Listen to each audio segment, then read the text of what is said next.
The real history of Achilles. Long before stone cities learned to keep time, before borders hardened and names were carved into law, the world remembered its heroes through song. Picture this: a coastline glowing with firelight, bronze shields stacked like sleeping suns, and a child whose destiny had already been weighed by forces older than memory. Achilles entered the world not as a quiet birth, but as a consequence of prophecy. His name was spoken first among gods, then carried into the fragile realm of men. His mother, Thetis, belonged to the sea, a being of shifting tides and ancient knowledge. His father, Peleus, was mortal, bound to age and death. From this union came a life balanced between two truths that could never be reconciled. Achilles was raised knowing that his strength would outshine others, yet also that his path would narrow as his fame grew brighter. In the shadow of the temple, whispers followed him, shaping a childhood lived beneath expectation rather than choice. Before empires rose and fell, honor governed the human heart. In this world, to be remembered was worth more than to endure. Achilles learned early that glory promised eternity, but peace demanded silence. His education was not only in weapons and war, but in restraint, pride, and the unspoken cost of greatness. The stories say he ran faster than fear and fought with the favor of heaven. Yet beneath the armor lived a pulse that could be wounded by insult as deeply as by steel. As he grew, the divide between man and myth widened. Each victory carved his legend deeper into the earth, even as it stripped away his ordinary humanity. Those who stood beside him saw brilliance and danger intertwined. They followed not only his skill, but the gravity of a fate already unfolding. Achilles did not chase destiny. Destiny waited for him, patient and certain. Firelight reflected from bronze, and the sound of distant waves carried reminders of his mother's realm. Achilles stood always between worlds, unable to fully belong to either. The gods watched with interest, men with devotion, and time itself with inevitability. His story was never about survival, but about meaning. To trace Achilles is to walk a narrow ridge where triumph casts long shadows. His life teaches that greatness is rarely gentle, and that the songs which outlast us are often born from sacrifice. Long after the armor rusted and the fires cooled, his name remained. It lingered not because he lived without fear, but because he accepted a truth that still echoes through history. Some legacies are forged by choosing how brightly to burn, even when the night waits close. In that choice lies the quiet beginning of his legend, where every step forward tightened the thread of fate. Achilles did not ask to be eternal, yet eternity followed him, shaped by belief and memory. His opening chapter is not an ending, but a threshold where bronze sings, silence listens, and the past begins to breathe again, for those who listen. Chapter 1. Born of Sea and Prophecy. Picture this: a shore where the Aegean breathes against pale sand, where salt hangs in the air like a blessing and a warning. Before empires rose, before banners were stitched and laws were sworn, the gods still walked close to human fear. In this half-lit world, Achilles entered life not as a simple child, but as a contradiction shaped by water and dust. His first breath carried the weight of two realms, one eternal, one fading, bound together by a promise that could never remain silent. His mother, Thetis, belonged to the deep. She was a sea nymph born of ancient currents, older than the cities that would one day sing her son's name. To the gods, she was known for her power and her restraint, a force that could unsettle Olympus itself. To mortals, she was a rumor carried by sailors and priests, a presence felt but never fully understood. His father, Peleus, stood firmly on land, a king of flesh and years, crowned not by divinity but by duty. Their union was not romance, but consequence, arranged to protect the balance between heaven and earth. In the shadow of the temple, prophecy gathered its breath. The gods had spoken, and their words moved like iron through the future. Achilles, they said, would surpass all warriors. His strength would bend battle itself. Yet his life would be brief, cut short at the height of glory. The choice was cruelly simple: a long, quiet life without memory, or a short blaze that would never be extinguished. Fate did not whisper this truth. It declared it, and the world listened. Thetis heard more than anyone. For her, prophecy was not poetry but threat. She moved against it with the desperation of a mother and the knowledge of a being who understood how little mercy time possessed. Stories tell of secret rituals beneath moonlit waves, of fire and water used together in defiance of death. Some say she hid the child among maidens, disguising him from the eyes of fate. Others speak of sacred rivers, of immersion meant to harden flesh against iron and flame. Each version carries the same truth. Love tried to outpace destiny. Yet destiny is patient. It does not rush. Achilles grew, and with him grew the signs. His body answered training with unnatural speed, his senses sharpened beyond those around him. Strength came easily, but so did pride. Even as a boy, he carried himself as though the world leaned toward him. Those who watched sensed something unsettling. He did not merely learn skill. He revealed it, as if recalling something already written into his bones.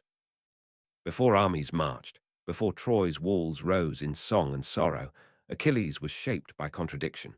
His mother taught him the weight of loss before he could name it.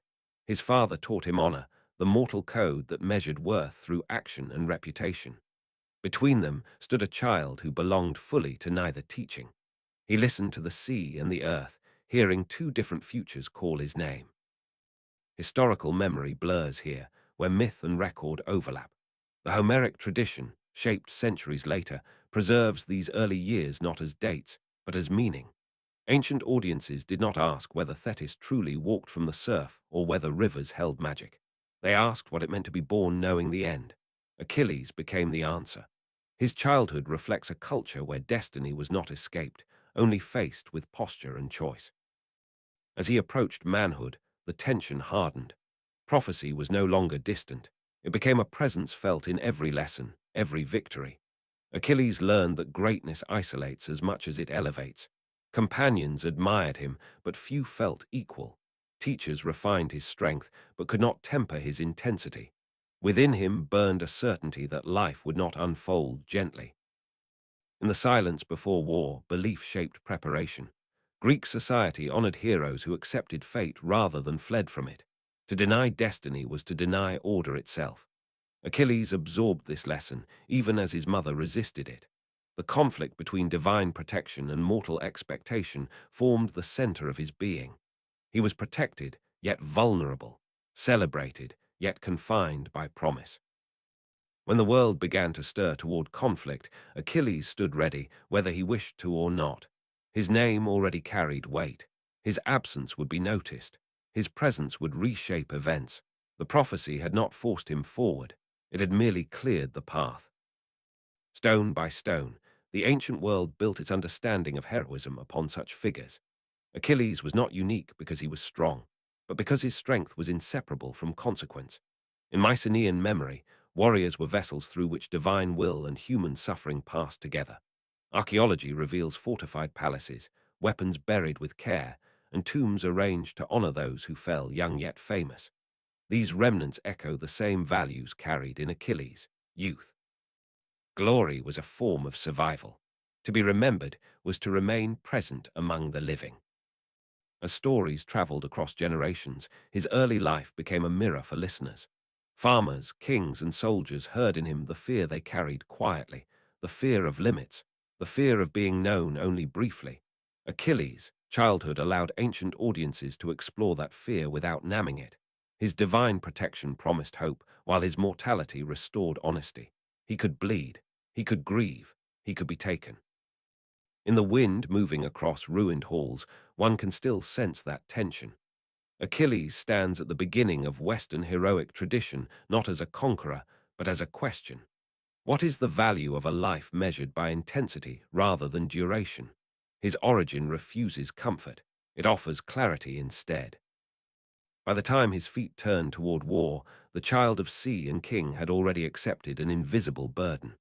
Fate had not robbed him of choice. It had defined its cost. That knowledge shaped every step, every silence, every surge of pride. His story begins not with a sword raised, but with a truth understood. This is why his birth endures. It reminds us that legends are not born fully formed. They are shaped slowly through inheritance, belief, and the quiet pressure of expectation. Achilles entered the world carrying a promise that would demand everything. The sea receded, the land waited, and the song beneath the bronze continued, unbroken, guiding him forward into the pages of time, unforgotten, eternal. Chapter 2. the hidden child of Skyros. Picture this, an island wrapped in quiet. Skyros rises from the Aegean like a secret kept by stone and pine, its cliffs watching the sea with ancient patience. Here, far from the gathering winds of war, time moves softly.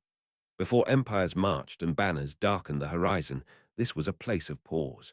It was here, among the daughters of King Lycomedes, that Achilles was hidden from the world that sought him. Thetis knew what was coming. Prophecy had already carved its mark into her son's future, and war was the blade that would complete it. Troy's name had begun to move across Greece like a low thunder, not yet breaking, but impossible to ignore. Kings prepared ships. Heroes gathered reputations like armor. And Achilles, whose presence would tip the balance of fate, was still young enough to be concealed. For a mother born of the sea, hiding was an act of love and defiance intertwined. In the shadow of the palace on Skyros, Achilles learned stillness. His body, built for motion and violence, was wrapped in cloth meant to quiet him. His name was softened, his voice restrained. Among the maidens, he became a figure out of place, tall, watchful, carrying a silence heavier than disguise. The days passed without steel or blood, yet tension lived beneath the calm. This was not freedom, it was delay. Ancient sources preserve this episode not as comedy, but as tragedy suspended. Later storytellers would add cleverness and color, but beneath the layers lies a deeper truth. Achilles was not merely hiding from war, he was waiting within it. Even in concealment, his nature pressed outward. His stride remained too sure.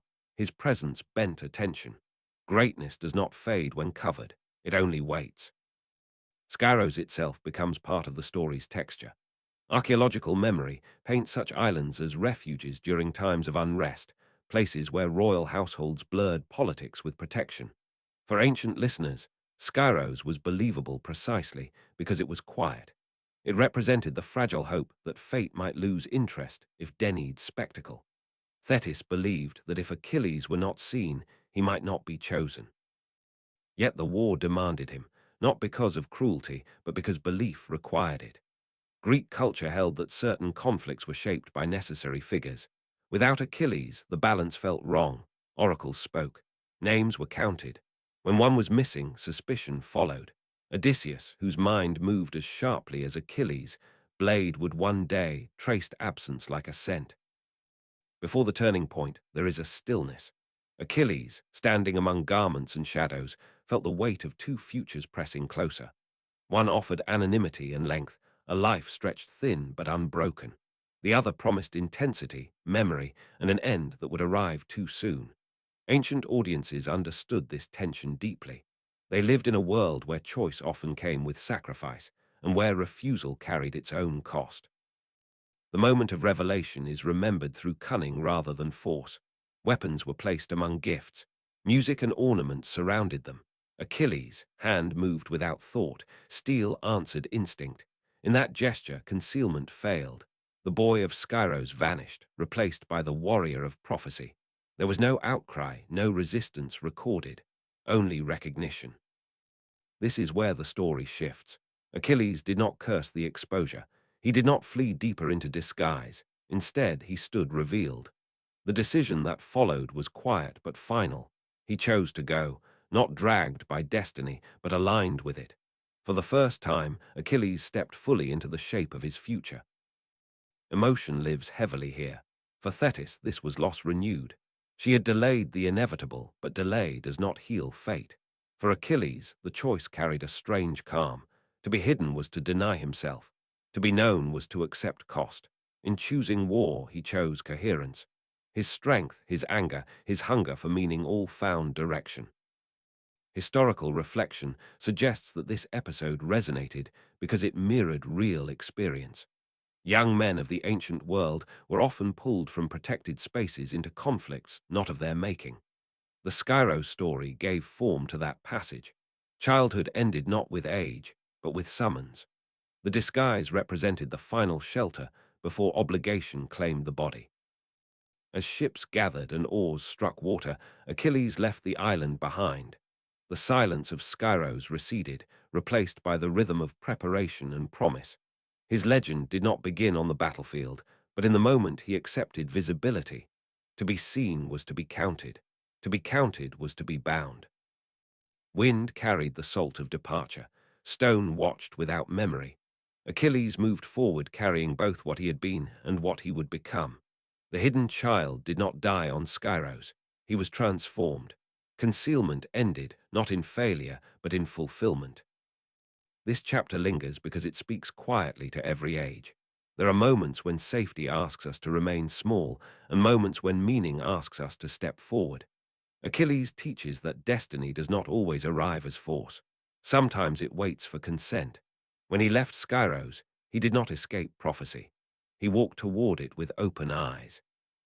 And so the legend begins to breathe, not with a clash of armies, but with a choice made in stillness. A young man leaves an island, and the world reshapes itself around him. The silence behind him fades.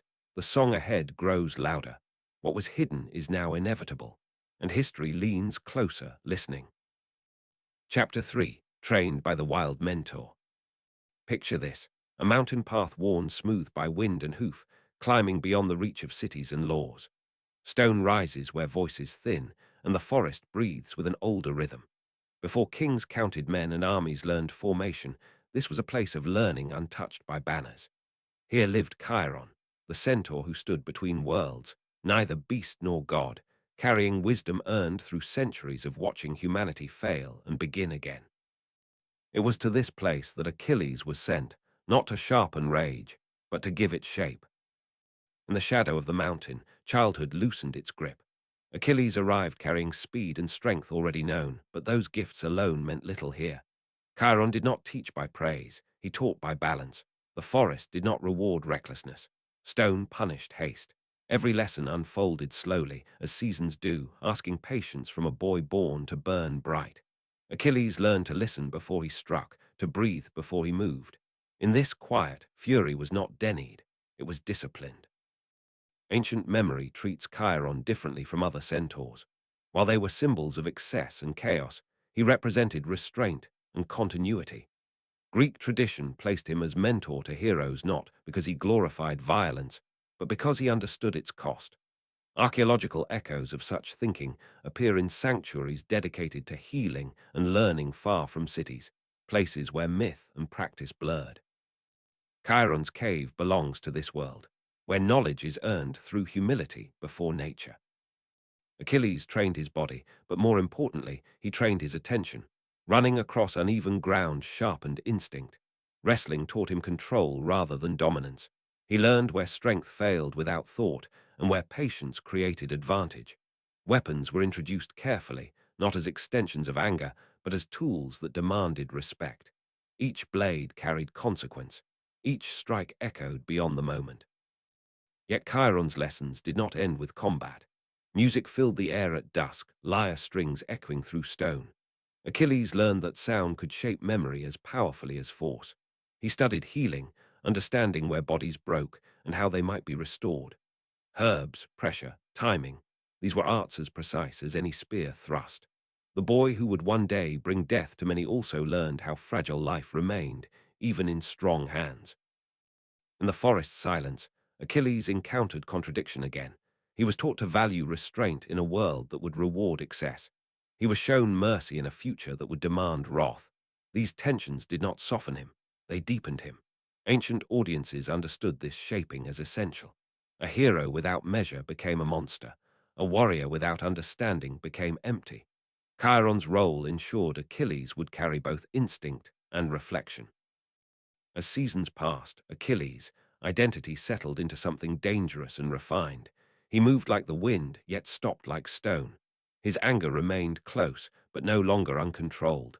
This balance, however, was never stable. Chiron knew it could not be. He did not seek to remove volatility, only to bind it within awareness. The centaur understood that some forces are not meant to be erased, only guided. Greek culture prized this kind of education. Heroes were expected to embody more than force. They were to reflect ideals, tensions, and warnings.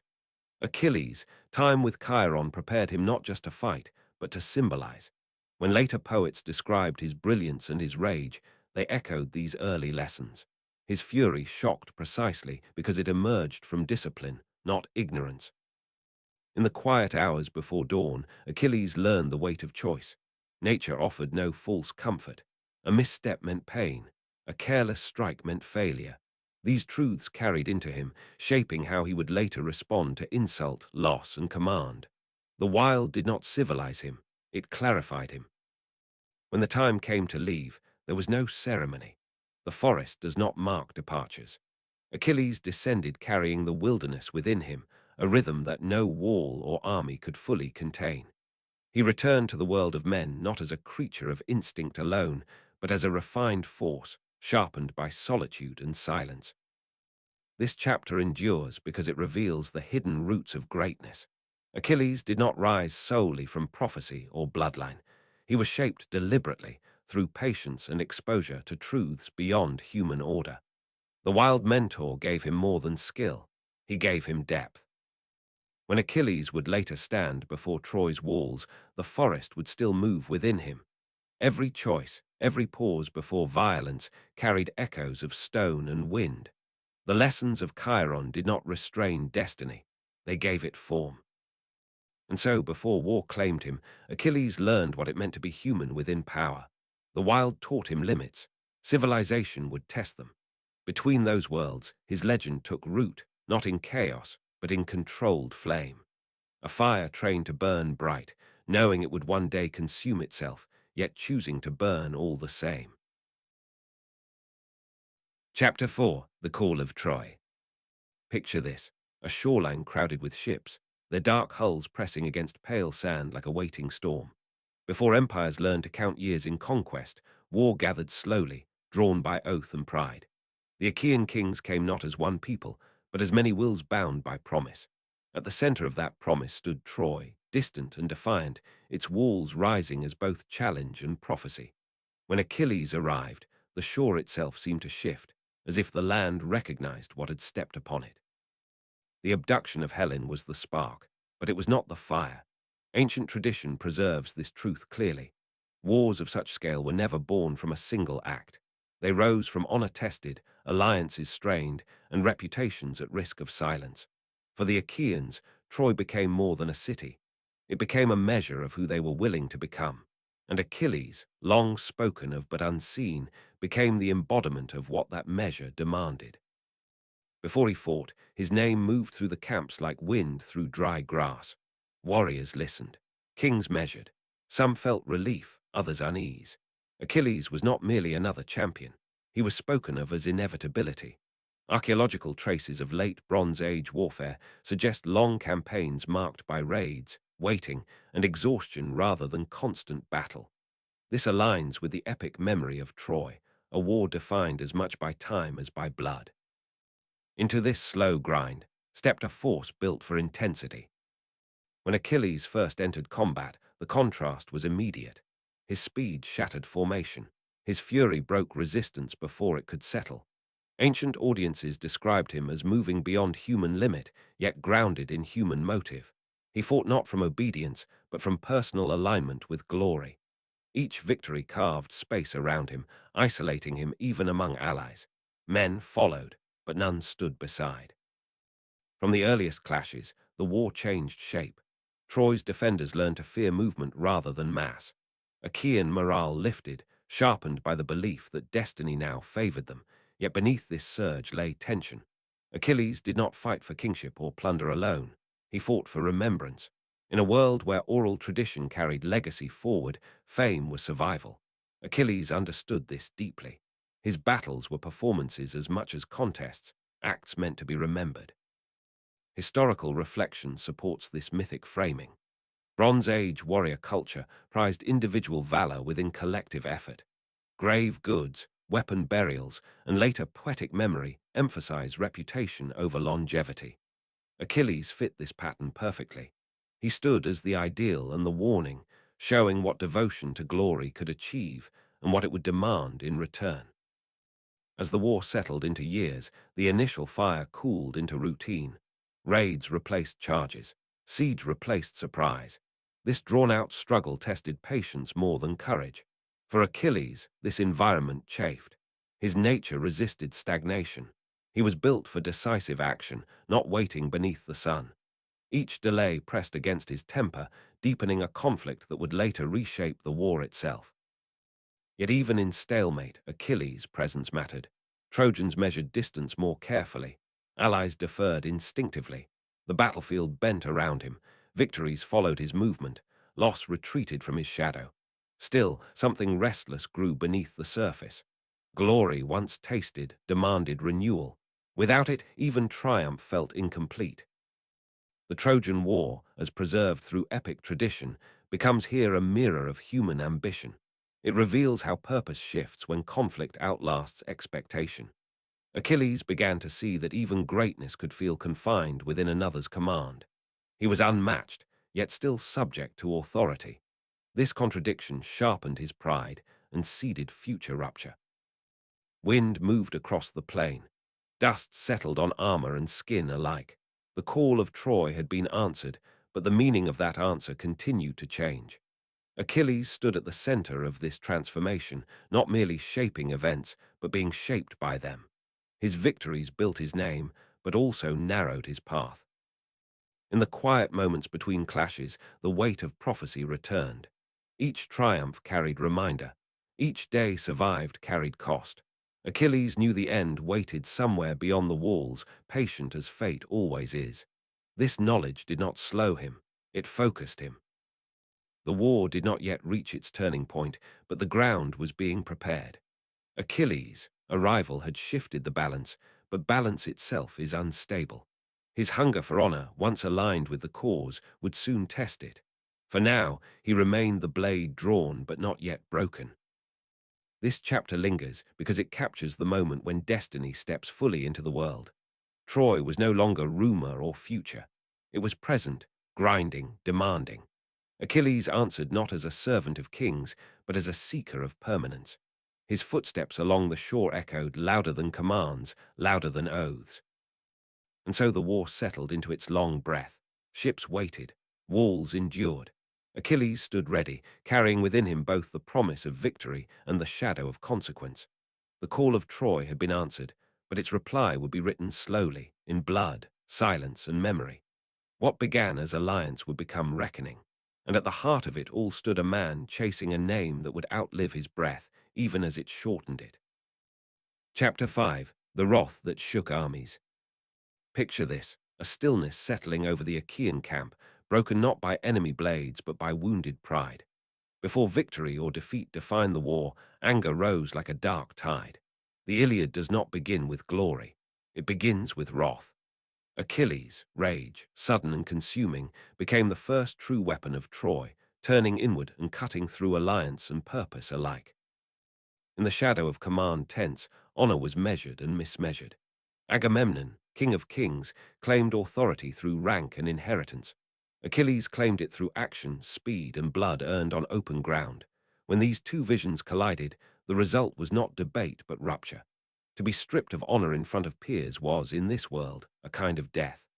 Achilles felt it as such, sharp and irreversible. Ancient tradition treats this moment with grave seriousness.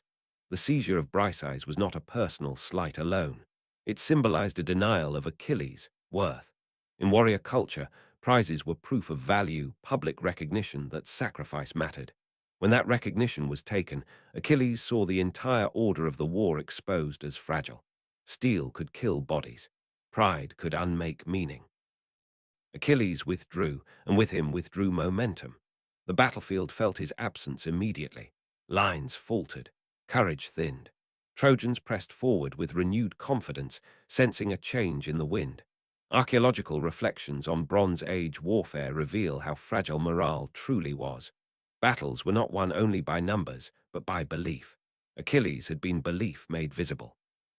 In his tent, anger hardened into resolve. This was not silence born of fear, but of refusal. Achilles would no longer lend his strength to a cause that denied his honor. He chose to let the war feel the cost of his absence. Each fallen ally became a measure of the insult he carried. His wrath did not explode outward. It waited, patient and devastating. For ancient audiences, this withdrawal carried unsettling power. The hero did not fail in battle. He chose not to fight. This choice revealed how individual will could outweigh collective need. Achilles, humanity emerges here most clearly. He was not bound solely by duty or destiny. He was guided by emotion, wounded and unyielding. As days turned to losses, leaders pleaded through intermediaries and gifts. Gold, land, promises flowed toward Achilles' shelter. Yet the gesture arrived too late. Honor, once broken publicly, could not be repaired quietly. Achilles' refusal deepened the fracture. His anger had become a force that shaped the war's direction more decisively than any charge. The Trojans advanced, pressing the Greeks back toward their ships. Fire threatened the fleet itself, the fragile line between survival and annihilation. Each moment echoed Achilles' decision. The cost of pride unfolded not in abstraction, but in bodies and flame. Heroes fell, calling his name into silence. Historical reflection recognizes this episode as radical. Most epic heroes are tested by external foes. Achilles was tested by himself. His wrath demonstrated that greatness without balance could become catastrophic. In refusing to fight, he forced the entire alliance to confront its dependence on singular power. Wind carried the smoke of burning ships. The sea watched without mercy. Achilles remained apart, his anger fed by loss and memory. He was no longer simply a warrior. He had become a boundary, marking where unity ended and consequence began. This chapter endures because it reveals a truth that history repeats. Leadership fractured by pride collapses inward. Strength withheld can be as destructive as strength misused. Achilles' rage was honest, but honesty alone did not protect the innocent. When Patroclus would later step forward, the path would already be shaped by this moment. Wrath had shaken armies, not through violence, but through absence. Achilles had shown that heroes could unmake the very causes they were meant to defend. The Iliad opens here because everything that follows grows from this wound. Achilles stands exposed, not as flawless legend, but as a man whose emotions carried weight beyond his control. His anger reshaped destiny, proving that even the greatest force can turn against itself. In the quiet after fury settles, a truth remains. Power demands restraint, or it devours what it protects. Achilles' wrath echoes across time as warning and confession. The armies trembled not before Troy's walls, but before the consequences of a single wounded heart. This anger did not arise in isolation. It grew from a culture where status defined survival. In Homeric society, leaders maintained cohesion by honoring those who bore the greatest risk. When that system failed, trust collapsed. Achilles understood this instinctively. His refusal exposed the fragile machinery beneath heroic ideals, where loyalty depended on visible respect. Greek listeners would have recognized themselves in this fracture. City-states often struggled between collective defense and personal ambition. Achilles embodied that tension. His rage was not villainy. It was protest, expressed in the only language power understood. Yet protest carried unintended victims. Soldiers who had never insulted him paid the price with their lives. The gods themselves watched, divided and unsettled. Divine favor shifted as easily as human allegiance. Some supported Achilles' stance, others mourned the imbalance it caused. In myth, this reflects how ancient people understood fate as responsive rather than fixed. Human choices invited divine reaction. Wrath became a signal sent upward as much as outward. As losses mounted, grief spread through the camp. Fires burned lower, songs faded. The absence of Achilles became heavier than his presence had ever been. Each delay tightened the narrative coil, preparing the war for its next transformation. Anger had opened a door that could not be closed gently. This moment reframes heroism entirely. Achilles does not shine here. He darkens the field by standing aside. His power lies not only in what he does, but in what he withholds. That distinction gives the Iliad its enduring gravity. It refuses simple admiration. It demands reflection. Across centuries, this story has endured because it names a universal danger. When identity fuses with pride, injury becomes absolute. Reconciliation becomes impossible until loss forces humility. Achilles would learn this lesson through unbearable cost. The wrath that shook armies did not end with shouting or threats. It settled into the earth, patient, shaping the war's future contours. Every step toward reconciliation would trace back to this decision. And so the chapter closes not with peace, but with suspended consequence. Achilles remains powerful, isolated, and unresolved. His anger has proven that the greatest threat to any cause may rise from within. Chapter 6: War Without Its Champion. Picture this: dawn breaking over a battlefield that feels suddenly unfamiliar. The sea still breathes against the shore, ships still rest in long rows, but something essential is missing. Before empires learned to survive without their heroes, the Achaean camp woke each morning expecting Achilles to answer the day. Now, silence answered instead. His absence settled like ash, thin at first, then heavy enough to choke hope itself.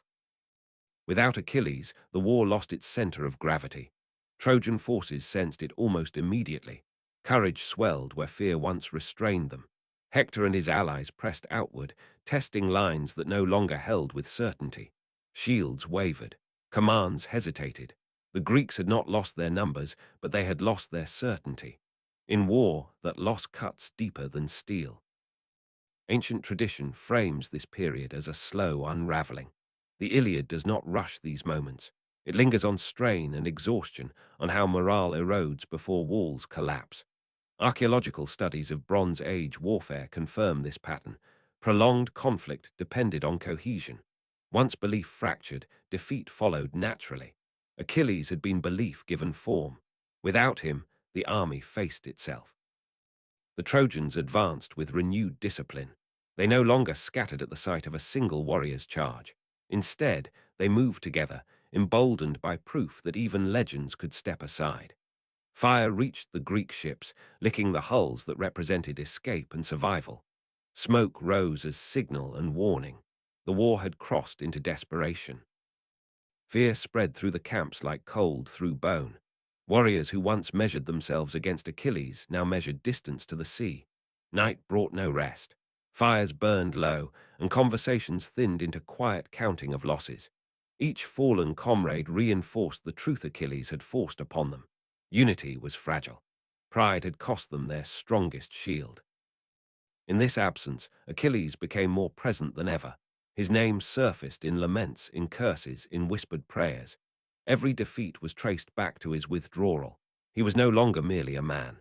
He was a void around which suffering gathered. Ancient audiences understood this deeply. Heroes were defined not only by action, but by consequence. Achilles' refusal had consequence beyond measure. The battlefield transformed into a mirror. It reflected the cost of insult, the danger of wounded honor. Leaders questioned decisions once made with certainty. Agamemnon's authority weakened under the weight of visible failure. The war revealed how dependent command had become on individual brilliance. Without Achilles, hierarchy felt hollow. Historical reflection frames this moment as essential to the epic's meaning. The Trojan War becomes not a tale of inevitable victory, but of balance disrupted. Achilles' absence forces the Greeks to confront vulnerability. They are no longer agents of destiny. They are men facing fire, doubt, and loss without their chosen instrument. Even the gods appear unsettled in mythic memory. Favor shifts. Interventions multiply. Divine order reacts to human fracture. For ancient listeners, this reinforced a core belief. Human choices invite cosmic response. Achilles' pride had sent ripples outward, touching gods and mortals alike. As pressure mounted, the Greeks fought harder yet less effectively. Courage without coordination failed. Strength without symbol faltered. The Trojans sensed nearing triumph. Their walls felt closer, their confidence firmer. For the first time, the idea of Greek defeat seemed real. This chapter endures because it strips heroism of comfort.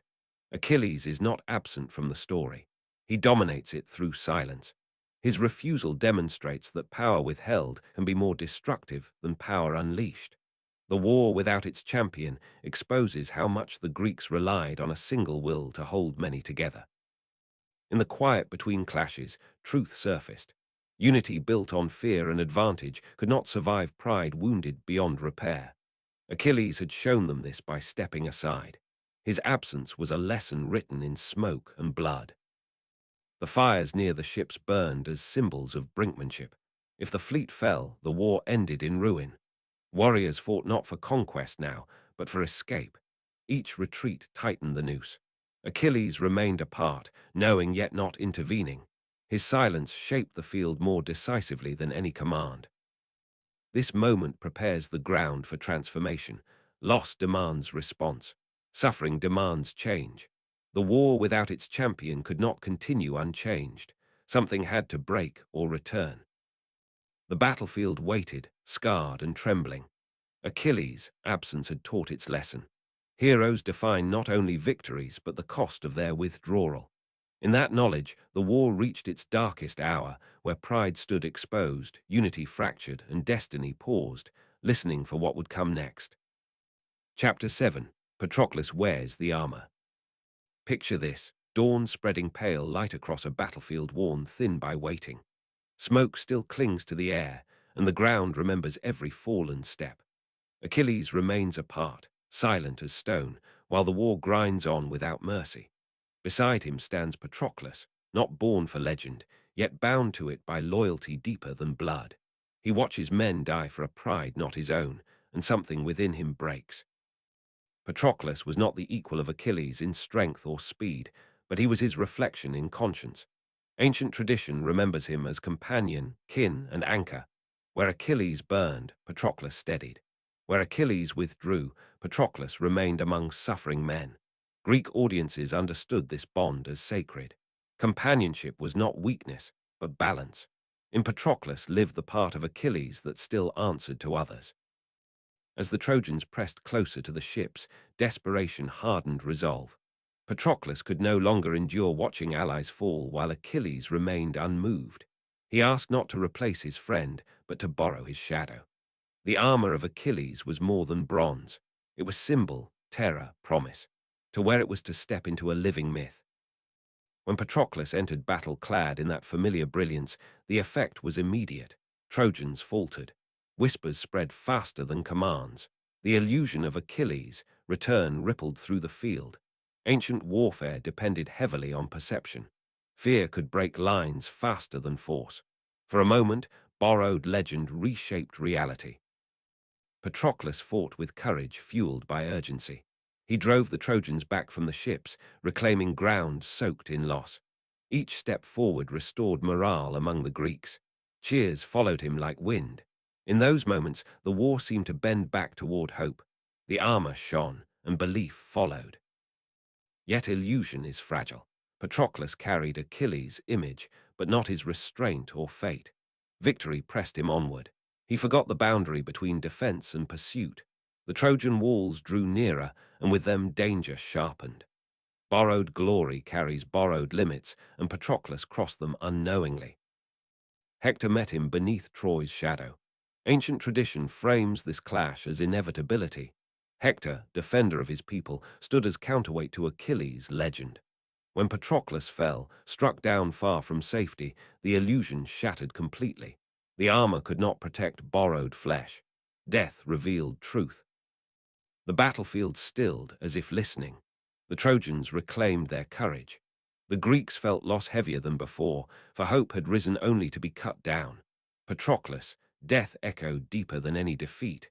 It was not merely a fallen warrior, but the collapse of borrowed belief. In Achilles' camp, grief arrived like thunder. When word reached him, silence broke at last. Patroclus had been more than companion. He was witness to Achilles' humanity. His death transformed anger into something colder, darker, and absolute. Wrath returned, stripped of hesitation. Ancient audiences felt this moment as turning point. The Iliad pivots here, from wounded pride to consuming vengeance. Patroclus' death exposed the cost of Achilles' absence more clearly than any speech. It was loss made personal, irreversible.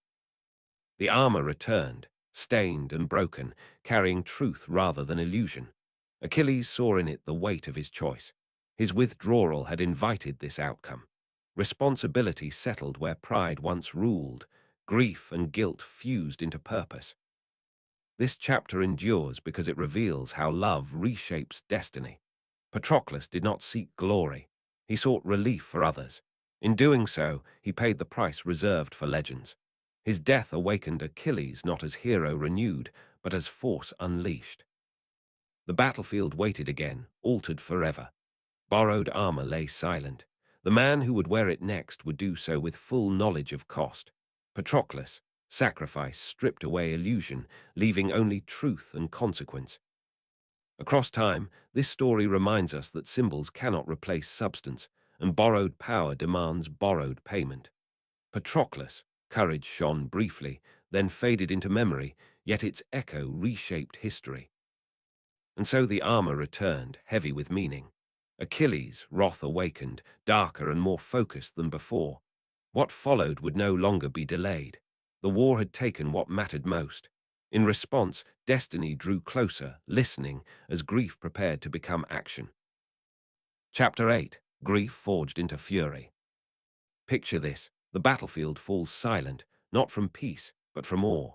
Smoke drifts low across the plain, and the wind carries a name spoken with fear and reverence. Achilles stands alone beside the body of Patroclus, the world narrowed to grief. No insult had ever reached him this deeply. No king's slight had ever cut so clean. What pride once guarded has collapsed, leaving sorrow exposed and unshielded. Patroclus' death did not wound Achilles in the way steel wounds flesh. It fractured something more enduring. The companion who balanced his fury, who stood as reminder of restraint and shared humanity, was gone. In that absence, anger lost its shape. It no longer burned hot and wild. It cooled, sharpened, and became deliberate.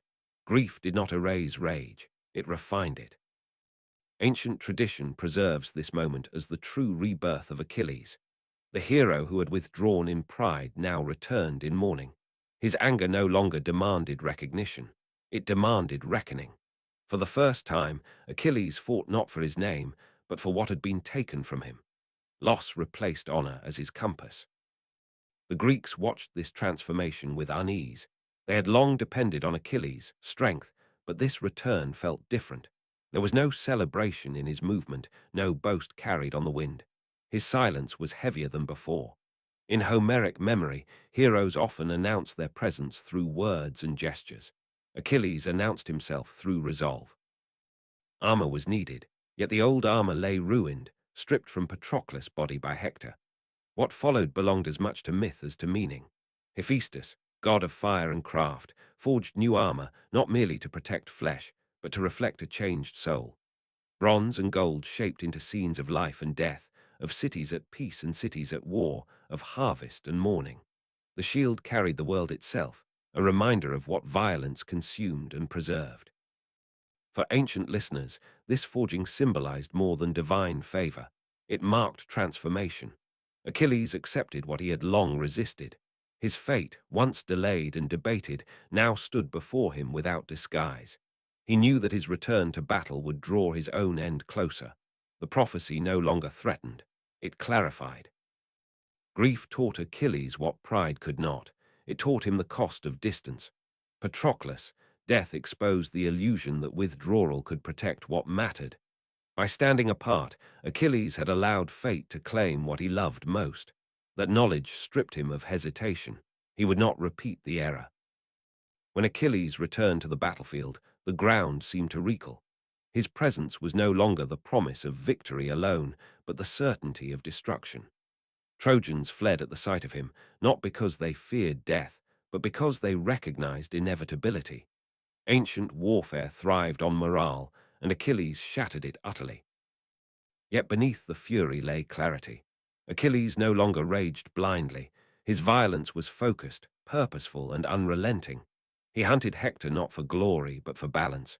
In Greek thought, vengeance restored order disrupted by unjust loss. Achilles' pursuit followed this logic, ancient and unyielding. The gods themselves watched closely.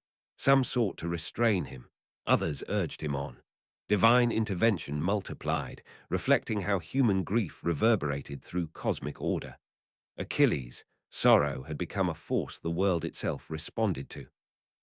Historical reflection sees in this transformation a meditation on mortality. Achilles understood that grief bound him irrevocably to death. By choosing vengeance, he chose proximity to his own end. This was not ignorance, it was acceptance. Ancient audiences revered this clarity. To face death knowingly without illusion was a mark of tragic greatness. As Achilles cut through the Trojan ranks, rivers choked with bodies, and the earth drank deeply. These images, preserved in epic poetry, are not celebrations. They are warnings. Grief, once unleashed, spares nothing. Achilles embodied this truth completely. When he finally met Hector, the moment carried the weight of all that had been lost. Hector stood as defender of his people, bound by duty rather than wrath. Their clash represented more than personal rivalry. It was the collision of grief and responsibility, of vengeance and protection. Achilles emerged victorious but not healed. Patroclus did not return. The price remained unpaid. Victory offered no relief, only continuation. This is the cruel honesty of the chapter. Vengeance satisfies purpose, not sorrow. Across time, this episode endures because it refuses comfort.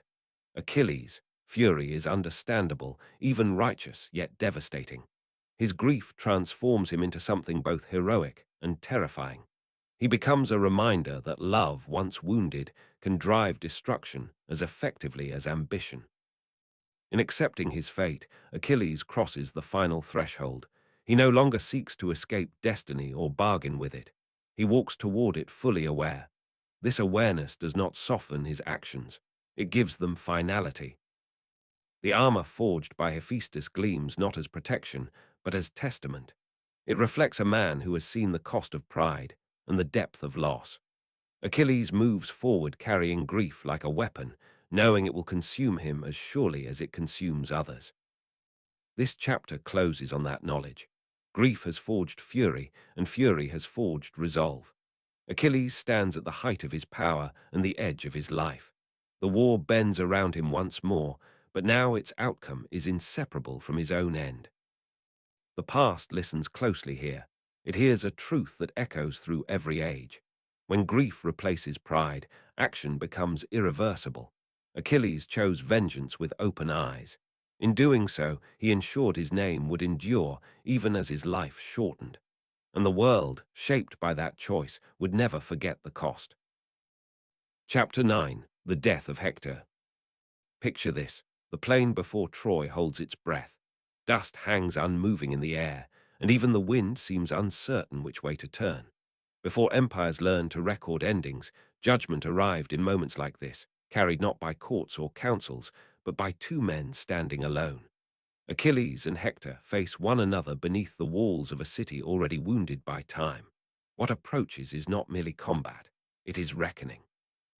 Hector stands as the last full measure of Troy's strength. He is not driven by prophecy or hunger for remembrance. He fights for continuity, for the fragile future held within stone walls behind him. His armor bears the marks of long defense, not conquest. Ancient tradition remembers Hector as a man shaped by duty rather than desire, a protector bound to outcome rather than legacy. He carries the weight of family, city, and survival with every step. Achilles approaches differently. He comes not from the camp, but from loss.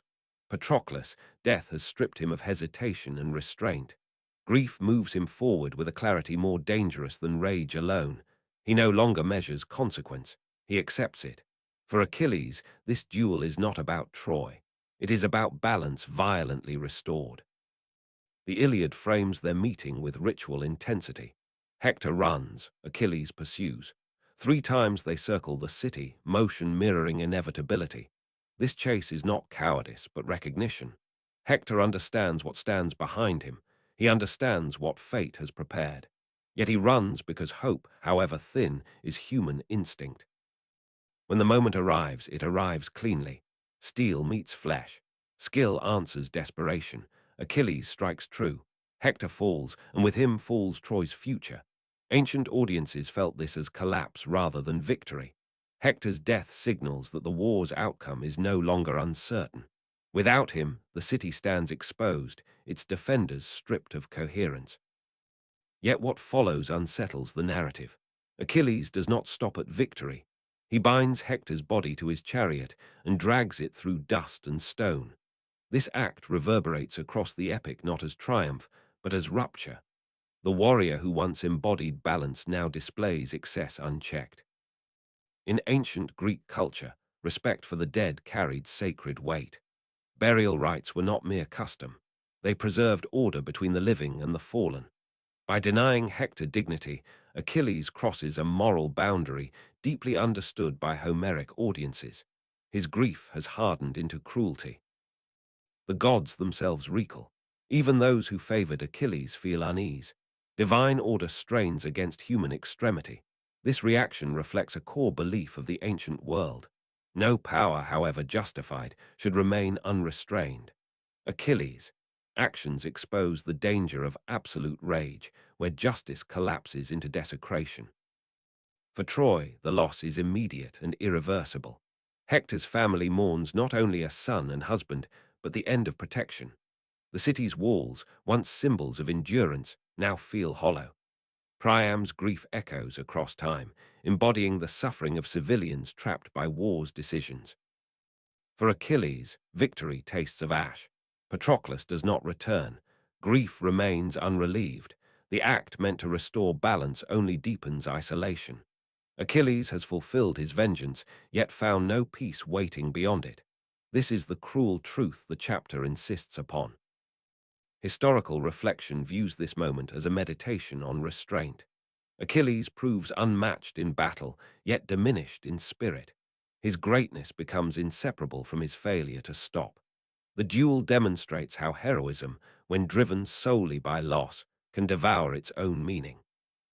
The dragging of Hector's body becomes symbolic. It shows how grief can strip humanity from even the most admired figures. Achilles, once admired for discipline and restraint, now appears ruled by pain. The audience is asked not to cheer, but to reckon. When Priam later enters Achilles' camp to beg for his son's body, the contrast deepens. An old king kneels before the man who killed his child.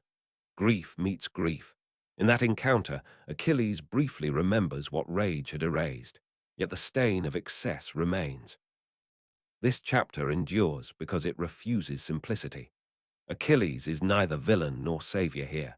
He is human at the extreme edge of suffering. His actions warn that even justified anger must face boundary, or it becomes indistinguishable from the destruction it opposes. Across centuries, this moment resonates because it captures war's deepest contradiction. Victory achieved through loss cannot heal loss. Triumph over an enemy does not restore what grief has taken. Achilles stands supreme, yet smaller than before. The death of Hector marks the turning of the war, but also the narrowing of Achilles' path. His fate draws closer, no longer as abstract prophecy, but as consequence. He has crossed a line that cannot be uncrossed. The dust settles, the city mourns, the victor does not rejoice. What remains is silence heavy with understanding. Absolute rage has spoken, and its echo diminishes even the greatest warrior. This chapter closes on that truth. Achilles wins the duel, but loses something irretrievable in the process. His name will endure, but not unmarked. The past leaves us here deliberately, reminding us that strength without restraint leaves ruin behind it. Even legends are diminished when grief rules unchecked. Chapter 10. The King Who Begged. Picture this. Night settles over the Achaean camp like a held breath. Fires burn low, their light trembling against shields stacked in weary rows. The battlefield, so loud with death by day, now rests in uneasy silence. Somewhere beyond the darkness stand the walls of Troy, wounded but unfallen, holding grief within their stones. It is in this fragile quiet that one of the most extraordinary journeys in ancient memory begins. Priam, king of Troy, leaves his city behind. He does not ride with banners or guards. He carries no crown, no symbols of command. He walks as a father whose son lies unburied in enemy hands. Age bends his body, but resolve carries him forward. For ancient audiences, this act alone defied expectation. Kings did not kneel. Enemies did not cross camps unchallenged. Yet grief dissolves rank and loss strips away fear. Guided by the gods, tradition says, Priam passes unseen through hostile lines. Whether divine protection or narrative truth, the meaning remains the same. Suffering grants passage where power cannot. When Priam reaches Achilles' shelter, the conqueror of Hector stands face to face with what he has tried to outrun since Patroclus died. Not rage, not defiance, but sorrow reflected back at him. Priam kneels. He does not speak first as a king bargaining for truce or ransom. He speaks as a father who remembers holding his child. He asks Achilles to see Hector not as enemy, but as son. In this moment, the language of war collapses. No blade could cut through Achilles' fury as cleanly as this appeal. Grief recognizes itself. Ancient literature treats this scene with reverence because it reaches beyond heroism. Achilles, who has defied kings and gods alike, is undone not by force, but by memory. Priam's presence carries the weight of Achilles' own future, a father who will never receive his son's body. The prophecy he has accepted now stands embodied before him. Achilles weeps. For the first time since Patroclus' death, his grief is shared rather than isolated. Two enemies sit together, bound by loss rather than hatred. This is not reconciliation of causes or forgiveness of war. It is recognition of humanity beneath armor and rage. Homer places this moment deliberately at the heart of the epic's moral weight. Historical reflection suggests why this scene endured so powerfully. Ancient societies lived with constant proximity to death. War, disease, and accident shaped family memory. The image of a father begging for burial rites resonated deeply. Burial was not closure alone. It was dignity restored, order reasserted against chaos. Achilles listens, and in listening, something shifts. His treatment of Hector's body had marked the extreme edge of grief hardened into cruelty. Returning the body does not erase that act, but it interrupts its continuation. Achilles chooses restraint, not because he is commanded, but because he remembers what restraint costs. The body of Hector is washed. It is prepared for return. These actions carry ritual significance. They restore balance not only for Troy, but for Achilles himself. In honoring Hector, Achilles honors Patroclus indirectly, acknowledging that the dead deserve peace regardless of allegiance. For a brief moment, the war pauses. Time itself seems to step back. Achilles grants Priam days for mourning, a fragile truce carved from compassion rather than negotiation. This pause does not end the war. Troy will still fall. Achilles will still die, but the pause matters. This chapter endures because it reveals a truth often lost in tales of conquest. Even at the edge of ruin, choice remains. Achilles could have refused. He could have clung to rage until the end.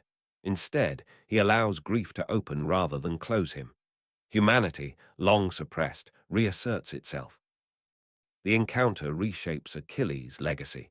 Without it, he remains only a figure of destructive brilliance. With it, he becomes tragic rather than monstrous. His capacity for compassion does not undo his violence, but it complicates it. Ancient audiences valued this complexity. It mirrored life more honestly than simple hero worship. As Priam departs with Hector's body, dawn approaches. Light touches the plain softly, revealing scars rather than glory. Achilles watches, aware that this mercy does not save him. His fate remains unchanged. Yet something within him has been reclaimed. This is the quiet revelation of the chapter. Compassion does not alter destiny, but it alters meaning. Achilles will still be remembered for wrath and speed, but also for this moment when he chose to see an enemy as a mirror. Across centuries, this scene has endured because it speaks where power fails. It tells us that even in war's deepest darkness, empathy can surface, not as weakness, but as recognition of shared mortality. The king who begged did not reclaim his city. He reclaimed dignity. Achilles, who had taken everything, gave something back. In that exchange, both men stand briefly outside the machinery of war. The fires burn lower. The night loosens its grip. The past leaves us here deliberately, not with victory, but with understanding. At the edge of ruin, compassion survives. And in surviving, it reminds history that even the greatest warrior is still human, bound by grief, memory, and the fragile mercy that gives suffering its final shape. Chapter 11. The Short Road to Immortality. Picture this, a warrior standing at the edge of his own shadow. The battlefield stretches ahead, scarred and familiar, yet every step forward feels weighted with finality. Achilles knows now what he once resisted. Time has tightened around him. Each victory draws a line closer to its end. The war still demands his strength, but his future has narrowed to a single road, short and unyielding. Before empires counted years by rulers and treaties, people measured worth differently. Life was fragile, uncertain, easily erased. To be forgotten was a second death, deeper than the first. In this world, Achilles' understanding takes shape. He does not rush toward death, nor does he flee it. He accepts it as the price of being remembered. Ancient tradition preserves this clarity as Achilles' defining trait. He was offered two paths, long known and quietly feared. One promised safety, age, and obscurity. The other promised brilliance, song, and an early grave. Achilles chose the second not because he loved death, but because he understood memory. To be sung was to endure. This belief shaped Greek culture for centuries. Reputation, or kleos, was more than pride. It was continuity. Heroes lived on through voices, stories, and ritual remembrance. Archaeological echoes of this mindset appear in richly furnished grave, monuments raised for the fallen, and oral traditions carried carefully across generations. Achilles became the purest expression of that value. As the war continued, Achilles fought with unmatched intensity, yet with awareness sharpened by inevitability. Each triumph carried a quiet calculation. He knew the cost was cumulative. Fate was not waiting vaguely in the distance. It walked beside him, step for step. This knowledge did not slow him. It focused him. The battlefield itself seemed to recognize this resolve. Enemies fled sooner. Allies watched with awe edged by sorrow. Achilles was no longer simply the strongest among them. He was the one who had already surrendered the future they still hoped for. That surrender gave his actions gravity. He fought as one who had nothing left to protect but meaning. Ancient audiences did not see this as recklessness.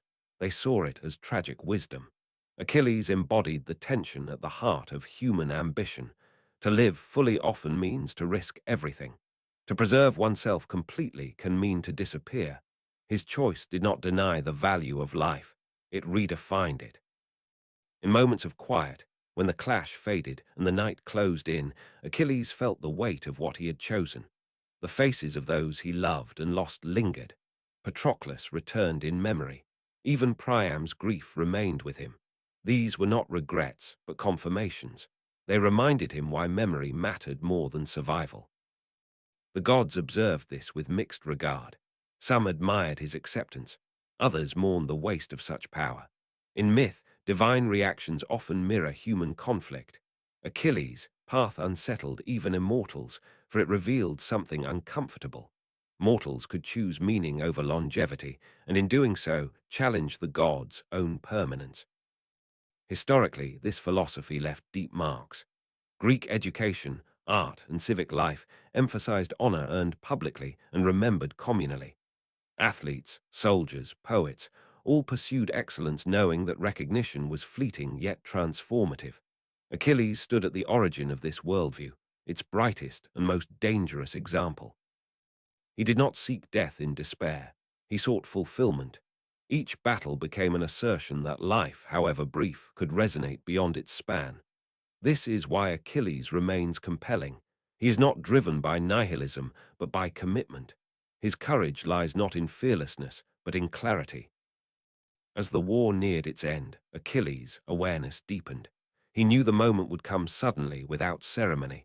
Fate rarely announces itself, yet this certainty did not steel his resolve. It sharpened it further. The short road demanded full attention. The story lingers here because it speaks across time. Many cultures wrestle with the balance between safety and significance. Achilles offers no easy comfort. His path is costly and uncompromising. It demands sacrifice that cannot be reclaimed. Yet it also offers endurance beyond flesh. When Achilles is finally remembered, it is not solely for how he fought, but for why. He chose to matter. He chose to be known. His life reminds us that legacy is not accidental. It is shaped by values embraced under pressure. This chapter does not end with death, because death is not its focus. It ends with understanding. Achilles' road was short by design, not by tragedy alone. He walked it with eyes open, accepting that some legacies demand everything in return. The past leaves us here, standing with him at that edge. The wind moves across the plain. The songs are already forming. Achilles steps forward, knowing the cost, choosing it still. In that choice, immortality takes its first breath. Chapter 12. The Arrow Guided by Fate. Picture this. The battlefield hums with distant motion, but the center has gone strangely quiet. Dust settles where it once rose in storms. Achilles moves through the clash with the calm of inevitability, every step measured, every strike certain. He has outlived hesitation. What remains is momentum shaped by acceptance. The war bends around him, yet somewhere beyond sight, fate draws its final line. Ancient tradition tells us that Achilles did not fall in a blaze of spectacle. There was no great duel to mark his end, no final speech to seal his name. His death came as fate often does, unannounced, precise, and indifferent to reputation. Paris, Prince of Troy, loosed an arrow not from strength, but from distance. Apollo, god of order and balance, guided its path. Together, they found what prophecy had always preserved. The heel. That single vulnerable place had lived quietly beneath legend, almost forgotten beneath layers of invincibility. It was never meant to suggest weakness of body alone, but truth of condition. Achilles was protected, favored, unmatched, but never exempt. From the beginning, fate had demanded a point of entry. Perfection without cost was never allowed. The arrow flew unseen through the chaos. It did not seek glory, it sought completion. When it struck, Achilles fell not amid ceremony, but amid motion that barely paused. The greatest warrior of the age met his ends swiftly, almost privately. For ancient audiences, this detail mattered deeply. Death did not rise to meet greatness. Greatness descended into death. Divine involvement frames this moment carefully. Apollo's guidance does not read as cruelty but correction. Achilles had stretched the balance of war to its limit. Rivers overflowed with bodies. Order demanded restoration. In Greek thought, gods did not act to punish alone. They acted to preserve proportion.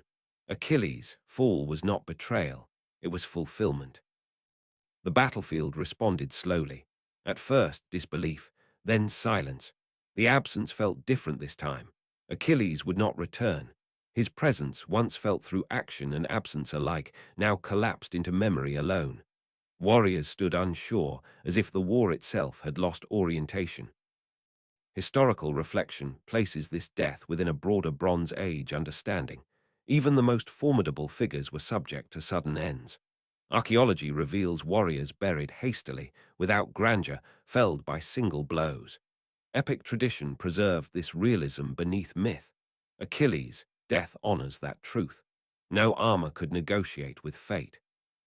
What followed was grief without remedy. Allies mourned not only the man, but the certainty he provided. Enemies mourned the end of fear that had shaped their lives. Troy would still fall, but something essential had already ended. The war lost its axis. For Thetis, the prophecy completed its arc. She had delayed, resisted, pleaded. In the end, fate claimed what it had named. Achilles' life had been shaped by divine favor, yet even that favor bowed to order. The gods gave brilliance, not exemption. The power of this chapter lies in its restraint.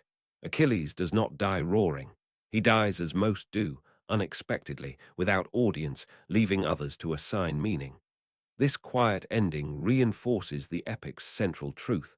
Mortality is the great equalizer. No amount of strength bends it indefinitely. Across centuries, Achilles' death has resonated precisely because it refuses drama. It teaches that legend does not shield flesh, and that destiny often fulfills itself in ordinary moments. The arrow's flight is brief, its consequence is eternal. The story does not linger on his final breath. It lingers on what remains. Songs, memory, influence. Achilles' body falls, but his choice endures. He accepted this end long before it arrived. In doing so, he stripped it of terror, leaving only finality. This chapter closes where the story began, Prophecy spoken, promise kept, the path walked fully. Fate did not hurry Achilles, nor did it spare him. It waited, patient and exact. The battlefield moves on, history exhales. The past leaves us here, not with spectacle, but with understanding. Even the greatest heroes die quietly. What endures is not how loudly they fell, but why they chose to stand at all. Chapter 13. Mourning the Unmatched. Picture this. The battlefield stands emptied of motion, not by peace, but by reverence.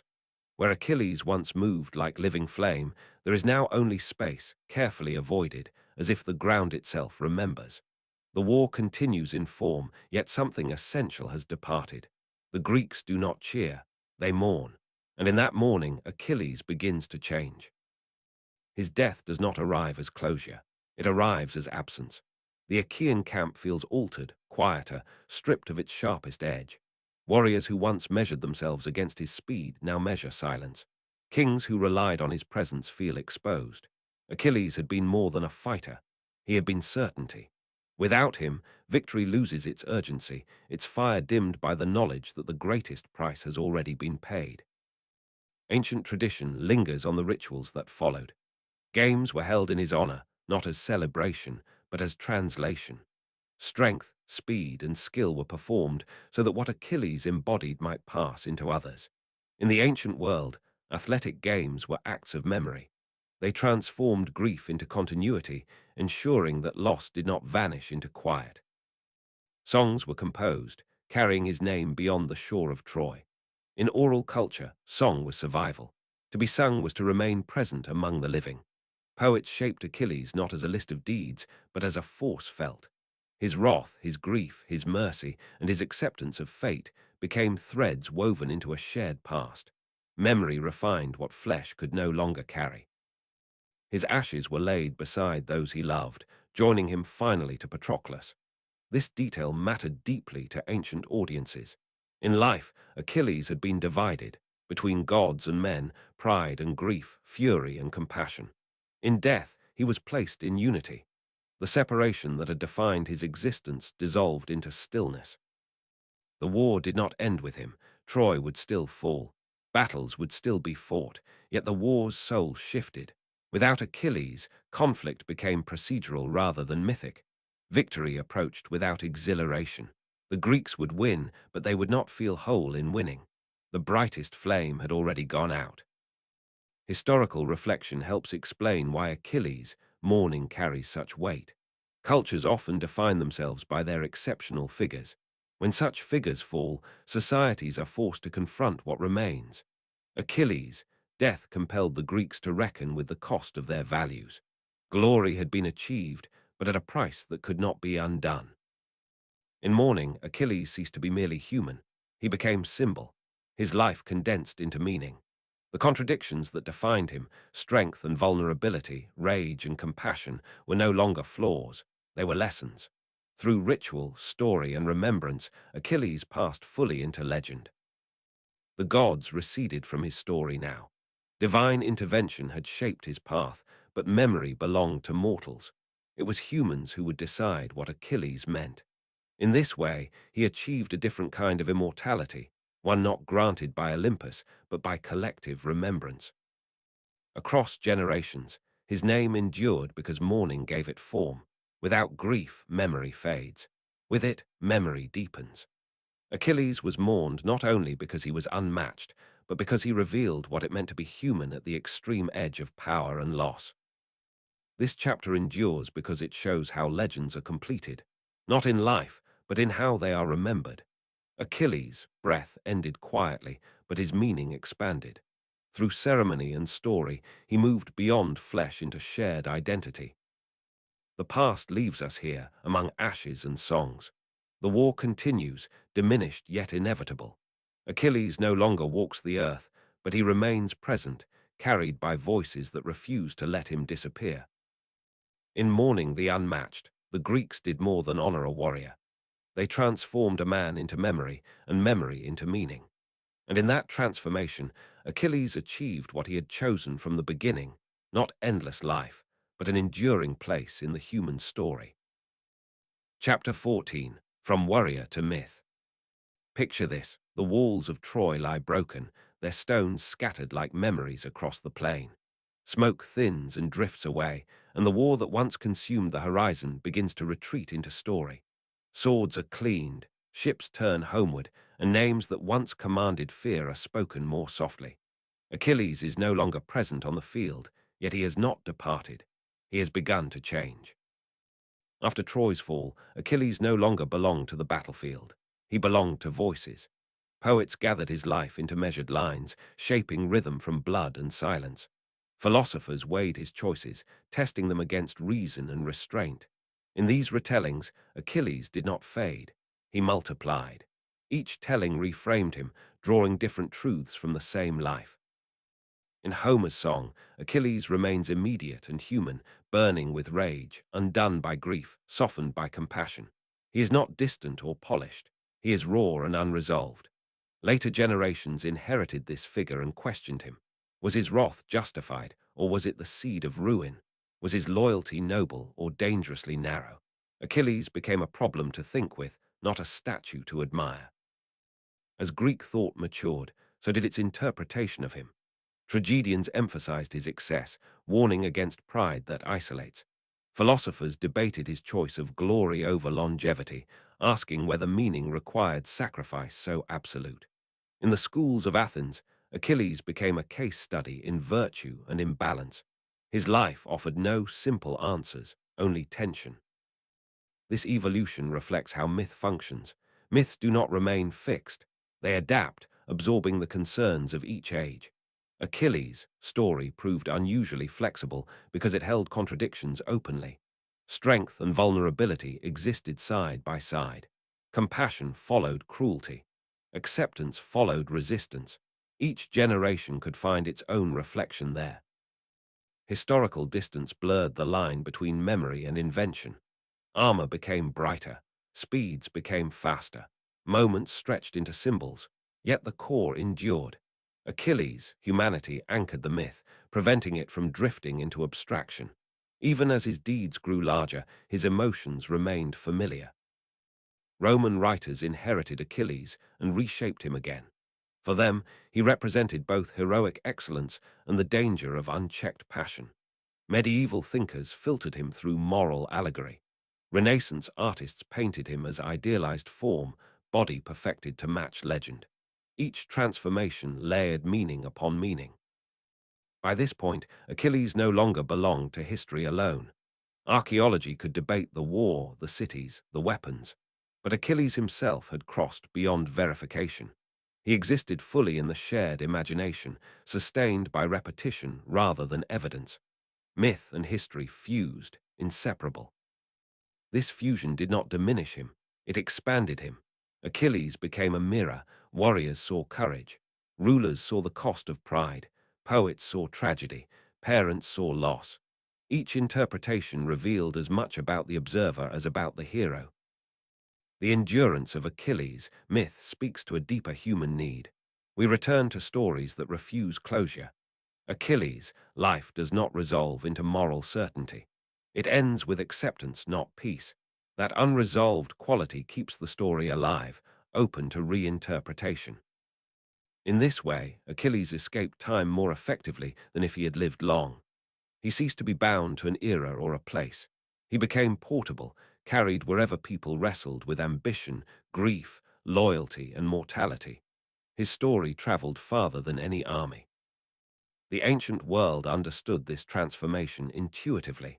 To be remembered was to be remade continuously. Achilles accepted this when he chose glory. He did not know the shapes his legend would take, but he understood that it would outgrow him. This chapter endures because it marks the final shift. Achilles is no longer a man whose choices we judge from outside. He is a figure through whom we judge ourselves. His excess warns us. His compassion redeems him. His acceptance steadies him. The past leaves us here, where story replaces breath. Achilles stands no longer on the plain before Troy, but in the space where myth and memory overlap.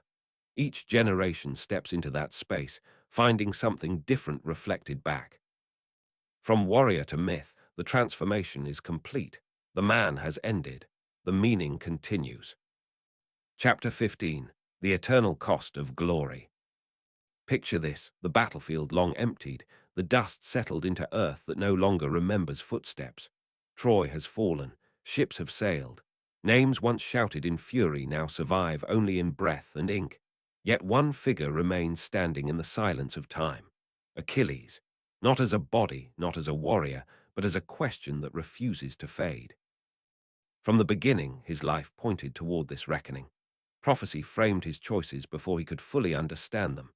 Glory was offered not as reward, but as exchange. To be remembered forever meant surrendering the chance to grow old in peace.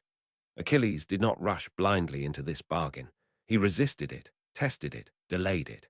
And yet, when the moment demanded decision, he accepted the cost with open eyes. Ancient cultures understood this tension deeply. Life was uncertain. Survival was never guaranteed. In such a world, meaning mattered more than comfort. Achilles embodied that belief in its purest form. He chose intensity over duration, resonance over safety. His name would outlive him, even as his body fell young. Yet the story never pretends this choice was painless. Achilles achieved greatness, but he did not escape loss. Patroclus died. Peace never came. Even his greatest victories carried bitterness. Glory granted immortality of name, but not of peace. The songs remember his speed and strength, but they also remember his grief, his rage, his loneliness. This balance is why Achilles endures. He is not an advertisement for ambition. He is its full accounting. His life asks a question rather than offering instruction. Is greatness worth what it demands? Is a name remembered enough to replace what is lost along the way? Across generations, different answers have emerged. Warriors admired his courage. Philosophers questioned his excess. Parents mourned the cost. Artists captured his beauty and his pain. Achilles became a shared inheritance precisely because his story resists simple judgment. Historical reflection shows how deeply this question shaped Greek values. Reputation mattered, honor guided action, yet tragedy warned against imbalance. Achilles stands at the center of that worldview, both its ideal and its caution. He achieved what few dared, but paid what few could endure. Even today, the shadow follows. Modern audiences recognize the pattern instantly. Ambition that consumes relationships, success that isolates, achievement that arrives too late to repair what was broken along the way. Achilles speaks across time because his struggle remains familiar.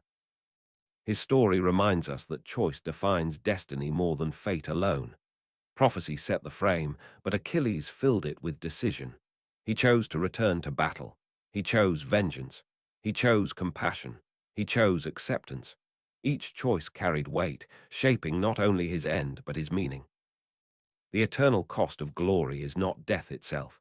It is what must be surrendered to pursue something larger than life. Achilles surrendered peace, anonymity, and future. In return, he gained remembrance. Whether that exchange is fair remains unanswered. The story leaves the judgment to us. This is why Achilles never settles into the past. He remains present wherever humans weigh ambition against loss. His shadow stretches into every era that praises greatness without counting its cost. His life warns that glory illuminates, but it also burns. The past leaves us here deliberately, not with resolution, but with reflection. Achilles does not instruct us to follow his path. He invites us to understand it, to see both the fire and the ash it leaves behind. And so his story endures, not because he was the strongest, not because he was favored by gods, but because he chose fully, knowing the shadows would follow forever. In that choice lies his relevance, his tragedy, and his immortality. Achilles stands eternal not as an answer, but as a reminder. Every road toward greatness carries a price. The question is never whether glory costs something. The question is whether we are willing to live with what it takes away. Conclusion, where names outlive flesh. Long after the dust of Troy settled, after ships vanished beyond the horizon and broken walls cooled beneath the sun, Achilles continued to walk the world without footsteps. His presence survived not in stone or steel, but in memory. Before empires learned to record their past in ink, stories carried weight. Through them, Achilles remained alive, moving quietly through centuries shaped by human longing and fear. Picture this, a fire burning low as voices gather in the dark. A name is spoken, and the world it belonged to rises again. Achilles returns each time his story is told, not as a perfect hero, but as a reflection of desire and destiny colliding. His life holds tension rather than comfort. He was powerful, yet vulnerable, favored by fate, yet never spared its cost. Achilles was never meant to be flawless. His rage wounded those around him. His pride fractured unity. His grief drove him beyond mercy. And yet, within those flaws lived truth. He felt deeply, chose fiercely, and accepted consequence without retreat. Ancient audiences understood that greatness without imperfection felt hollow. Achilles mattered because he was human enough to fail and strong enough to face what followed. At the heart of his story lies a choice that echoes endlessly. He could have lived long and quietly, unnamed by time. Instead, he chose a shorter road that promised remembrance. This was not a hunger for death, but a commitment to meaning. In a world where life could vanish suddenly, being remembered was a form of survival. Achilles chose to matter, even knowing the shadows that choice would cast. History carried that choice forward. Poets reshaped it. Philosophers argued over it. Generations returned to it, not for answers, but for reflection. Achilles became a mirror. Warriors saw courage. Leaders saw warning. Ordinary lives saw the cost of ambition. Each age found itself somewhere within his struggle. The quiet truth his story leaves behind is unsettling. Legacy is not granted, it is forged. It asks what we are willing to sacrifice, what we protect, and what we let go. Achilles reminds us that safety and meaning rarely walk together. To choose one often means releasing the other. As the centuries passed, the man disappeared, but the question remained. What makes a life endure, length or intensity, peace or purpose? Achilles offers no verdict. He stands instead as testimony. A life lived fully, even when it burns quickly, leaves traces that outlast flesh. In listening to his story, we confront ourselves, our ambitions, our fears, our quiet desire to be known for something that matters. Achilles walks beside us there, not as a guide, but as a reminder. Names outlive flesh. Meaning outlives breath. And what we become, more than how long we live, is what history remembers. His story endures because it does not promise comfort, only clarity. And in that clarity, humanity recognizes itself, standing between desire and destiny, choosing again and again what it is willing to become before time fades.